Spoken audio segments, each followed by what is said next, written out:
The Pentagon stresses the nearly 3,000 U.S. forces it is deploying to Eastern Europe will not be going to Ukraine. Instead, they'll focus on helping NATO allies amid growing Russian threats.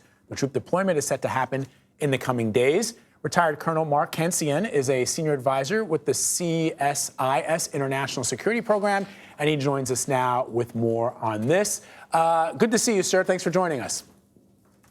Thanks for having me on the show. So Russia has had thousands of troops near Ukraine's border for weeks. In your opinion, why is the U.S. announcing this troop movement now? Well, it's important to say up front that these troops do not have a war-fighting function, as you pointed out. They're not going to move in Ukraine. They're not going to confront the Russians. So headlines that these are designed to counter the Russians are really inaccurate. The purpose is twofold. One is to reassure our Eastern allies and also to signal to the Russians that the United States is serious in opposing their actions. Our Eastern allies are very nervous about the Russians. There's a lot of history there about Russian incursions and invasions. The movement of troops shows that in a crisis, the United States will send forces to reinforce them, and that gives them a reassurance. There's also a signaling to Russia that the United States takes its actions very seriously and opposes them. How effective that will be is unclear, since the numbers are small and they will be far from the likely areas of conflict. There's also a subtext in that the Biden administration is trying to signal that it's different from what Trump had done with NATO. Trump had been very transactional. What's in it for us? Biden administration has worked very hard to signal the allies that the United States is fully a member of NATO and believes in collective security.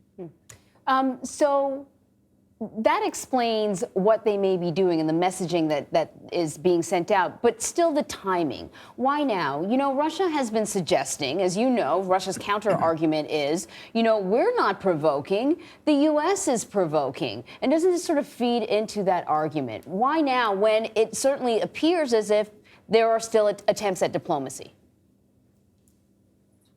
Well, diplomacy is certainly going on, but as the Russian buildup continues and as those forces continue to be there and Russia continues to be use some very hostile language, I think the United States wanted to do something more. They had sent some weapons. They'd done some training with the Ukrainians, and this was a logical next step.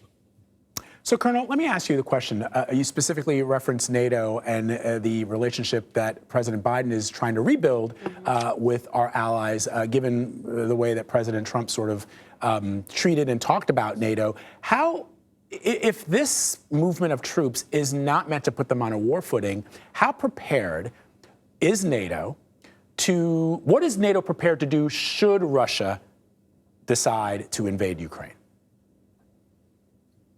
It's sort of a short-term and long-term answer to that. In the short term, the administration has worked very hard to bring NATO together diplomatically. So NATO members have expressed their opposition to Russian actions. But in terms of what they've actually done, it's been very weak. A few countries have sent some trainers or some equipment.